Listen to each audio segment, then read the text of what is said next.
उत्तर प्रदेश की 25 बड़ी खबरों में आपका स्वागत है। रुख करते हैं खबरों की ओर।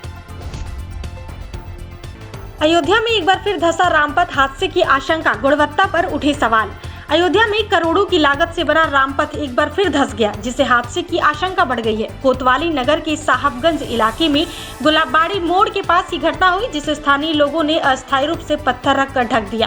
पहले भी 22 और 25 जून 2024 को तेज बारिश में रामपथ धंस चुका था, जिसके बाद 6 इंजीनियर निलंबित किए गए थे। अब गर्मी में भी सड़क धंसने से निर्माण की गुणवत्ता पर सवाल उठ रहे हैं। प्रशासन से इस पर जल्द कार्रवाई की मांग की जा रही है। अपनी ही सरकार पर बरसे बीजेपी विधायक नंदकिशोर, अधिकारियों पर लगाए दुर्व्यवहार के आरोप। गाजियाबाद के लोनी से भाजपा विधायक नंदकिशोर गुर्जर ने अपनी ही सरकार के अधिकारियों पर गंभीर आरोप लगाए हैं।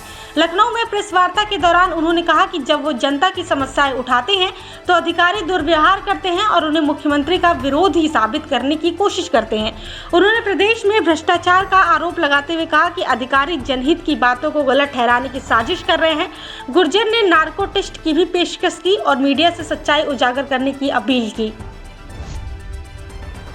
बरेली में सीएम योगी का सपा पर हमला, कहा कसाईयों को जहन्नुम भेजा तो सपा को ही परेशानी। मुख्यमंत्री योगी आदित्यनाथ ने बरेली में 933 करोड़ की 132 विकास परियोजनाओं का लोकार्पण किया और स्कूल चलो अभियान व विशेष संचारी रोग नियंत्रण अभियान की शुरुआत की।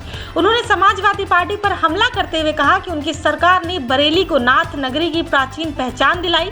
सीएम योगी ने कहा कि उनकी सरकार ने गोवंश की रक्षा की, जबकि सपा ने गोस्तकरों को बढ़ावा दिया। उन्होंने 2554 नई एम्बुलेंस का भी उद्घाटन किया और कहा कि उत्तर प्रदेश में अब दंगे नहीं बल्कि निवेश और विकास का माहौल बन रहा है।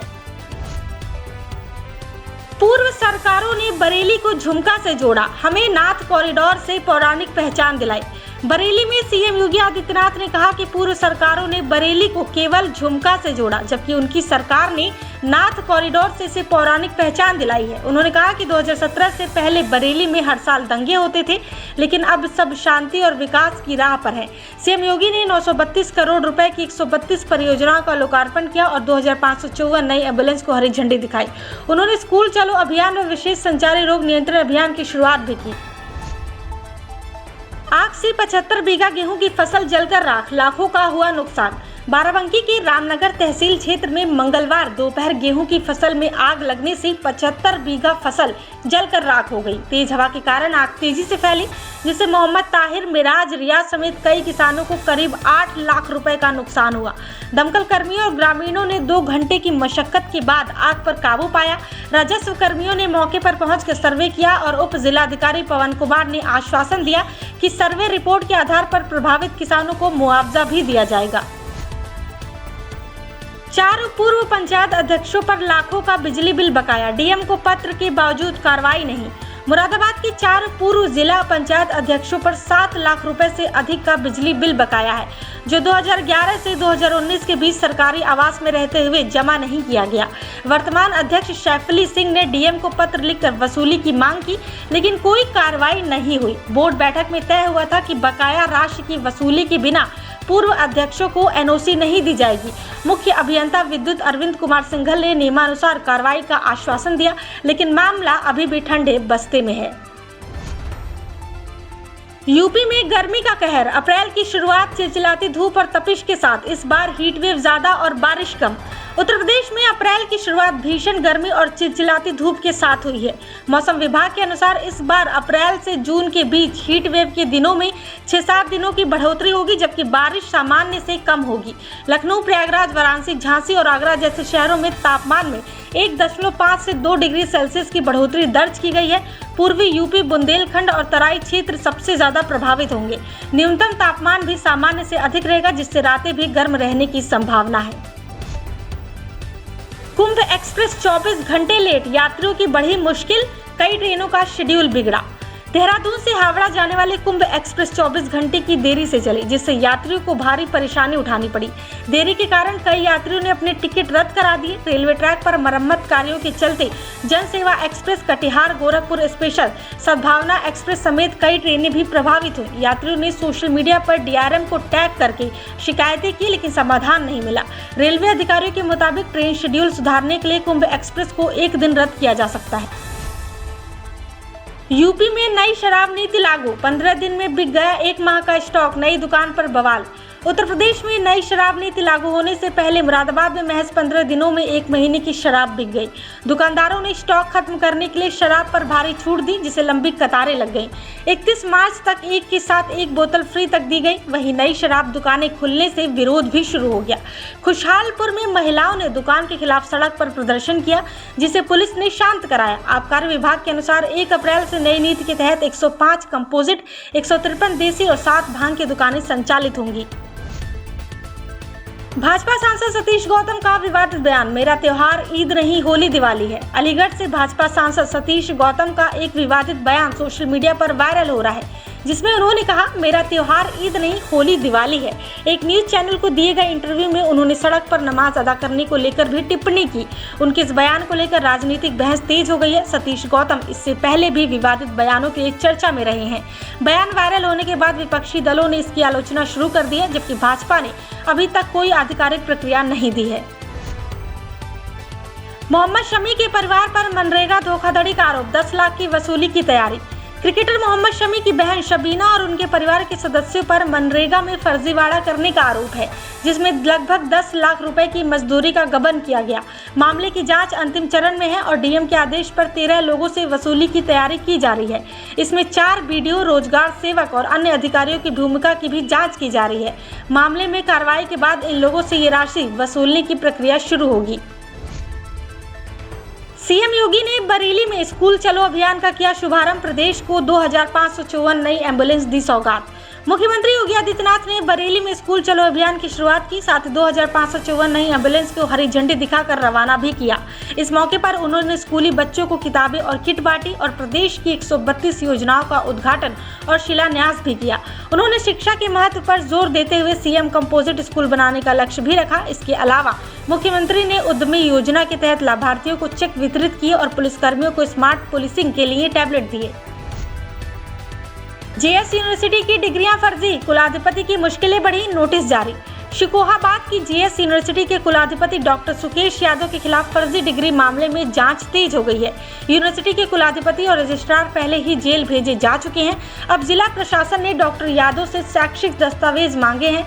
शिकायतकर्ताओं के आरोप के बाद जिला प्रशासन ने जांच शुरू की, जिसमें ये मामला सामने आया कि यादव ने फर्जी दस्तावेजों के आधार पर 2 कॉलेजों में नौकरी प्राप्त की थी। जांच समिति ने उन्हें 5 बजे तक सभी दस्तावेज प्रस्तुत करने का निर्देश दिया है। अखिलेश यादव ने धामी सरकार पर तंज किया, उत्तराखंड का नाम भी यूपी 2 कर दीजिए। उत्तराखंड के मुख्यमंत्री पुष्कर सिंह धामी द्वारा 15 जगहों के नाम बदलने के फैसले पर समाजवादी पार्टी के अध्यक्ष अखिलेश यादव ने तंज कसा। उन्होंने कहा, उत्तराखंड का नाम भी उत्तर प्रदेश 2 कर दीजिए। ये टिप्पणी धामी सरकार के नाम बदलने के फैसले के संदर्भ में की गई। धामी सरकार का कहना है कि ये निर्णय स्थानीय लोगों की भावनाओं और सांस्कृतिक विरासत को ध्यान में रखते हुए लिया गया है, ताकि महापुरुषों से प्रेरणा ली जा सके। सीएम योगी ने कहा, राजनीतिक हितों के लिए भावनाओं को भड़का रहे नेता, भाषाएं राष्ट्र को मजबूत बनाती हैं। उत्तर प्रदेश के मुख्यमंत्री योगी आदित्यनाथ ने भाषा विवाद को लेकर राजनीतिक नेताओं की आलोचना की। उन्होंने कहा कि भाषा विवाद से केवल राजनीतिक लाभ उठाया जा सकता है, लेकिन ये युवाओं के रोजगार के अवसरों को नुकसान पहुंचा सकता है। योगी ने यह भी कहा कि क्षेत्रीय भाषाएं जैसे तमिल, तेलुगु, बंगाली और मराठी राष्ट्रीय एकता की आधारशिला बन सकती हैं और उत्तर प्रदेश सरकार इन्हें सिखा रही है। काशी तमिल संगमम को इस संदर्भ में एक उदाहरण के रूप में प्रस्तुत किया। बांके बिहारी के दर्शन के लिए नया बाईपास, यमुना एक्सप्रेसवे से जुड़ने से सफर होगा आसान। वृंदावन आने वाले श्रद्धालुओं के लिए जाम की समस्या अब खत्म होगी। उत्तर प्रदेश ब्रज तीर्थ विकास परिषद ने 1645 करोड़ रुपए से वृंदावन बाईपास बनाने की योजना को मंजूरी दी है। ये 15 किलोमीटर लंबा 6 लेन बाईपास यमुना एक्सप्रेसवे के किलोमीटर 101 से जुड़ेगा, जिससे दिल्ली, आगरा, नोएडा, बरेली से श्रद्धालु सीधे वृंदावन पहुंच सकेंगे। इस योजना से मथुरा वृंदावन को पर्यटन हब के रूप में विकसित किया जाएगा, जिससे श्रद्धालुओं की संख्या में भी वृद्धि होगी। अयोध्या में सरयू किनारे मंदिर में तोड़ी मां दुर्गा की प्रतिमा, आरोपी गिरफ्तार। अयोध्या में सोमवार की रात सरयू नदी किनारे स्थित कच्चा घाट मंदिर में युवक ने मां दुर्गा की प्रतिमा तोड़ दिया और दान पत्र से रुपए चुरा लिए। ये घटना चैत्र नवरात्रि के बीच हुई, जिससे लोगों में आक्रोश फैल गया। पुलिस ने मौके पर पहुंचकर आरोपी मृत्युंजय सिंह को गिरफ्तार कर लिया है। पुलिस के अनुसार मंदिर के पुजारी ने तहरीर दी थी और मूर्ति के स्थान पर नई प्रतिमा स्थापित की जा रही है। आरोपी के खिलाफ कड़ी कार्रवाई की जा रही है। सीतापुर हाईवे 6 अप्रैल तक बंद, यातायात डायवर्जन से बढ़ेगा सफर। सीतापुर हाईवे पर हरगांव रेलवे क्रॉसिंग पर रेल ओवरब्रिज निर्माण कार्य के कारण 1 अप्रैल से 6 अप्रैल तक हाईवे बंद रहेगा। इस दौरान लखीमपुर से सीतापुर जाने वाले वाहनों को खीरी टाउन, लहरपुर और बेजमता कस्ता रूट से होकर यात्रा करनी होगी, जिससे यात्रा समय 2 घंटे बढ़कर 4 घंटे तक हो जाएगा। इस डायवर्जन के कारण खीरी टाउन और लहरपुर में जाम की समस्या बढ़ेगी। इसके अतिरिक्त 13 से 18 अप्रैल तक फिर से हाईवे बंद रहेगा। यातायात व्यवस्था पर भी विचार किया जा रहा है। आगरा मेट्रो का निर्माण तेज, मार्च से सिकंदरा तक मेट्रो चलेगी। पहले तैयार होंगे 3 स्टेशन। आगरा मेट्रो परियोजना के निर्माण में तेजी आई है। अगले साल मार्च तक पहले कॉरिडोर के तहत सिकंदरा तक मेट्रो चलेगी। इसके लिए यू गर्डर की मदद से 3 प्रमुख स्टेशन तैयार किए जा रहे हैं। इन स्टेशनों में आरबीएस राजा की मंडी और आगरा कॉलेज भूमिगत है, जबकि आईएसबीटी गुरु का ताल और सिकंदरा एलिवेटेड होंगे। यातायात में सुधार के लिए मेट्रो प्रोजेक्ट में विभिन्न कार्य जारी हैं। हालांकि बैरिकेडिंग के कार्य एमजी रोड पर जाम की समस्या बढ़ गई है। जीएसटी कलेक्शन में सबसे आगे आगरा, मार्च में 14.3% वृद्धि प्राप्त किया 216 करोड़ रुपए। आगरा जोन ने मार्च 2025 में जीएसटी कलेक्शन में 14.3% की वृद्धि हासिल की, जो 216 करोड़ रुपए रही। पिछले साल मार्च में ये आंकड़ा 185 करोड़ रुपए था। इस वृद्धि के पीछे व्यापारी समुदाय की कड़ी मेहनत और स्टेट जीएसटी कर्मचारियों का योगदान रहा। इटावा जोन भी 10.5% की वृद्धि के साथ दूसरे स्थान पर रहा, जबकि अयोध्या में 7.4% वृद्धि हुई। जीएसटी संग्रह में आगरा प्रदेश में सबसे आगे रहा। यूपी में आज से बदल जाएंगे स्कूलों की टाइमिंग। बेसिक और माध्यमिक स्कूल इस समय से खुलेंगे। 1 अप्रैल से उत्तर प्रदेश के सभी बेसिक और माध्यमिक विद्यालयों के खुलने का समय बदल जाएगा। बेसिक विद्यालय सुबह 8 बजे से दोपहर 2 बजे तक खुलेंगे, जबकि माध्यमिक विद्यालय सुबह 7:30 बजे से लेकर 1:30 बजे तक खुले रहेंगे। ये समय परिवर्तन पिछले सत्र में लागू किए गए बदलाव के अनुसार किया गया है। इसके साथ ही 1 अप्रैल को परीक्षाफल भी वितरित किए जाएंगे। सीएम योगी आज बरेली में शहर में प्रवेश नहीं करेंगे भारी वाहन, बदली रहेगी यातायात व्यवस्था, डायवर्जन लागू। मुख्यमंत्री योगी आदित्यनाथ मंगलवार को बरेली में रहेंगे, जिसके कारण शहर में सघन सुरक्षा व्यवस्था और यातायात डायवर्जन लागू किया गया है। भारी वाहनों का शहर में प्रवेश प्रतिबंधित रहेगा और प्रमुख रास्तों पर बैरिकेडिंग की गई है। विभिन्न मार्गों से वाहनों को डाइवर्ट किया गया है, जैसे दिल्ली, रामपुर, पीलीभीत और लखनऊ से आने वाले भारी वाहन और रोडवेज बसों को वैकल्पिक मार्गों से भेजा जाएगा। नगरवासियों से अपील की गई है कि वो असुविधा से बचने के लिए वैकल्पिक मार्गों का प्रयोग करें। एयरपोर्ट पर बढ़ी यात्रियों की संख्या, 24 घंटे में 84 विमान, 15,000 से अधिक पैसेंजर्स की आवाजाही। जाने अपडेट। बाबतपुर एयरपोर्ट पर यात्रियों की संख्या बढ़ी है, जहां महाकुंभ के बाद रोजाना 15 से 16,000 यात्री आ जा रहे हैं। 24 घंटे में 84 विमानों की आवाजाही हो रही है, जिसमें दक्षिण भारत, मुंबई और दिल्ली से आने वाले यात्रियों की संख्या सबसे अधिक है। एयरलाइंस ने दबाव वाले रूटों पर विमानों की संख्या बढ़ाई है, जैसे चेन्नई, हैदराबाद और बेंगलुरु के बीच। श्रद्धालुओं की बढ़ती संख्या को ध्यान में रखते हुए विमान सेवाओं का विस्तार किया गया है। आज मुख्यमंत्री योगी करेंगे सिंथेटिक ट्रैक का लोकार्पण, खिलाड़ियों को मिलेगी नई सौगात। मुख्यमंत्री योगी आदित्यनाथ मंगलवार को बरेली में स्पोर्ट्स स्टेडियम में 400 मीटर लंबे और 8 लेन वाले सिंथेटिक ट्रैक का लोकार्पण करेंगे। इस ट्रैक का निर्माण खिलाड़ियों को बेहतरीन प्रशिक्षण देने और राष्ट्रीय स्तर की प्रतियोगिताओं के आयोजन के लिए किया गया है। कुल लागत 9 करोड़ रुपए है और इसमें आधुनिक ड्रेनेज सिस्टम भी लगाया गया है। ये ट्रैक खिलाड़ियों के लिए बेहतर सुविधाएं प्रदान करेगा, जिससे उनकी दौड़ने की क्षमता में सुधार होगा और वो उच्च स्तर की प्रतिस्पर्धाओं में भाग ले सकेंगे। संभल सांसद बर्क बोले, काली पट्टी बांधकर विरोध जताना हमारा अधिकार, वक्फ संशोधन बिल को नहीं होने देंगे लागू। संभल के सपा सांसद जियारुर रहमान बर्क ने वक्फ संशोधन बिल का विरोध किया और इसे असंवैधानिक बताया। उन्होंने कहा कि ये उनका अधिकार है कि वो काली पट्टी बांधकर विरोध जताएं। सांसद ने समान अधिकारियों की मांग की और संसद में विरोध दर्ज करने का संकेत भी दिया। उन्होंने सड़क पर नमाज पढ़ने को लेकर दोहरे मापदंड का आरोप लगाया और कहा कि हर धर्म और समुदाय को समान अधिकार मिलना चाहिए। सांसद ने ये भी कहा कि अगर जरूरत पड़ी तो वो कोर्ट भी जाएंगे।